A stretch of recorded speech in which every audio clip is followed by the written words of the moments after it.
Kristusova zavest je zavest vsake utelešene duše na zemlji. Kristus, resnični sin hči živega Boga, biva vsakomur, je bistvo, srž vsake utelešene duše na zemlji, ki hrepeni po združitvi z njim, ki hrepeni po združitvi sama s seboj.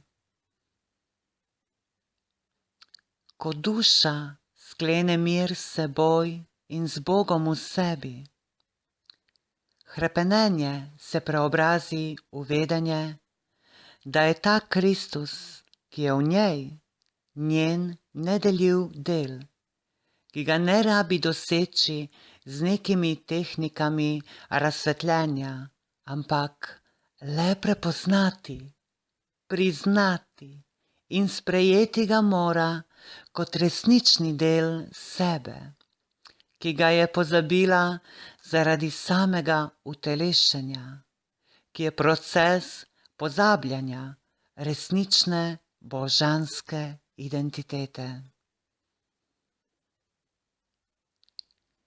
Smisel ni v umiranju fizičnega telesa in ponovni združitvi s Kristusom v sebi po fizični smrti,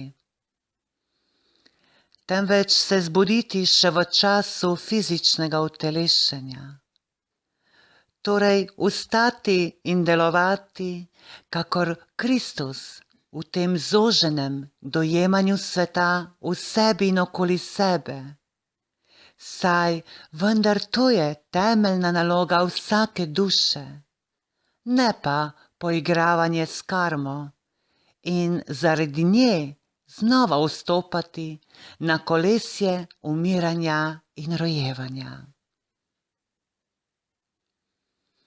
Duša ima dve možnosti, dve poti ali dva možna ženina. Prva možnost je lažni ženin, torej nižji jaz, ki je razbojnik v templju živega Boga, ki se lažno predstavlja kot edini in ljubosumni Bog. Saj vendar je v nevednosti, kajti on ne ve, da je le začasni sejalec na polju Gospodovem, ki je resnični ženin in resnični sejalec. Ravno zaradi te nevednosti se ta samoproglašeni Bog, lažni ženin, torej nižji jaz, upira Kristusu in zavaja dušo v svetu fizičnih oblik. Duša pa je zavedena, ker ta lažni Bog uporablja razne trike in magijo pojavnosti, da bi se predstavljal kot resnični Kristus. In tako duša biva ujeta v bolečo strast in prevaro lažnega ljubimca, sprevrženega Boga, ki ne ve, da je tudi on od nekoga ustvarjen, vendar le za določen čas, dokler duša ne spozna lastno zmoto in ne sprejme dobrega ženina, ki je njeno resnično in večno življenje, ki jo strpno čaka, da ga prepozna in sprejme. Če je duša predolgo vezana na lažnega ljubimca, se poistoveti z njim in sodeluje z njim v delih, ki niso luč in ljubezen. Ravno zato se duša znova in znova uteleša in ostaja v neznanju, ker je izbrala napačnega ljubimca. Vendar, ko duša spozna in sprejme, da jo je lažni Bog, ljubimec, neprenehoma varal, da se je vlačugal z mnogimi, da je on vzel nebeško kraljestvo, vendar le dozdevno se bo duša zbudila iz sanj pojavnosti. Vendar najprej popolnoma zbegana v krčevitih bolečinah in žalosti, da je iskala nekaj ali nekoga, ki je že znotraj nje, ki je neprestano trkal na njena vrata. Vendar ona zaradi lastne slepote in oglušelosti ni odprla vrat resničnemu ljubimcu. To je globoka žalost, ki je prav tako ekstaza, ki v končnem tudi dušo osvobodi.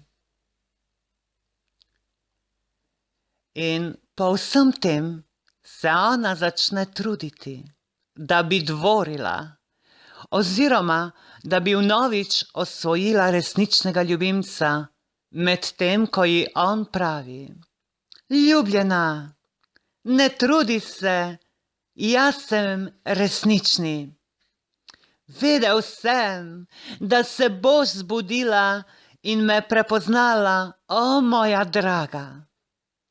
Ne trudi se mene osvojiti, ker midva sva tako ali tako eno in sva od predstvarjenja vseh pojavnosti in oblik.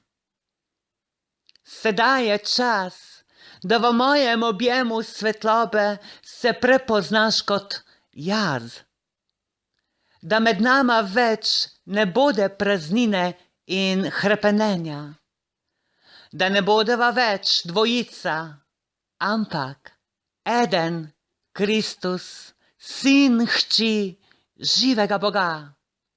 Pridi, draga, bodiva to, kar sva, popolno, večno eno.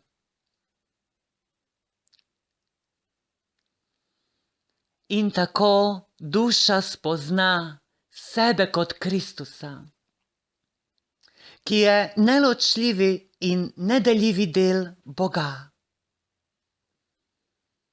In če je duša v enosti s Kristusom v sebi, je tudi v enosti z Bogom, saj vendar on, resnični Kristus, je odprta vrata k Bogu, ki jih nihče ne more zapreti.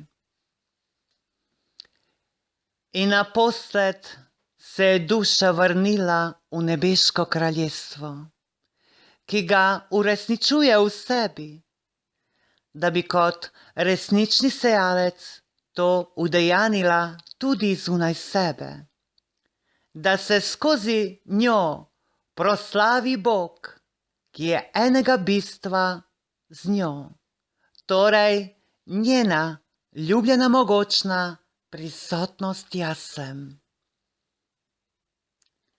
Resnično, resnično, vsaka utelešena duša na zemlji je resnični Kristus, pa če to prepozna ali pač ne.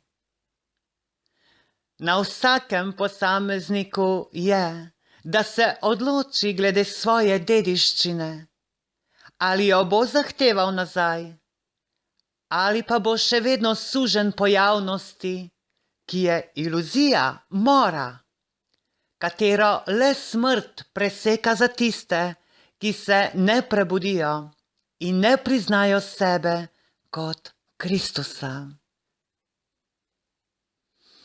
Torej, ljubljena duša, prebudi se, vstani in bodi to, kar si.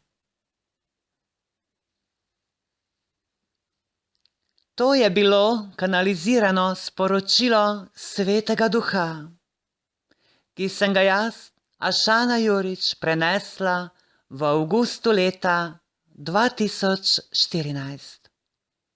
Ljubljeni in ljubljeni, hvala vam za vašo cenjeno pozornost. Naj je prisotnost jaz sem vselej z vami. Namaste.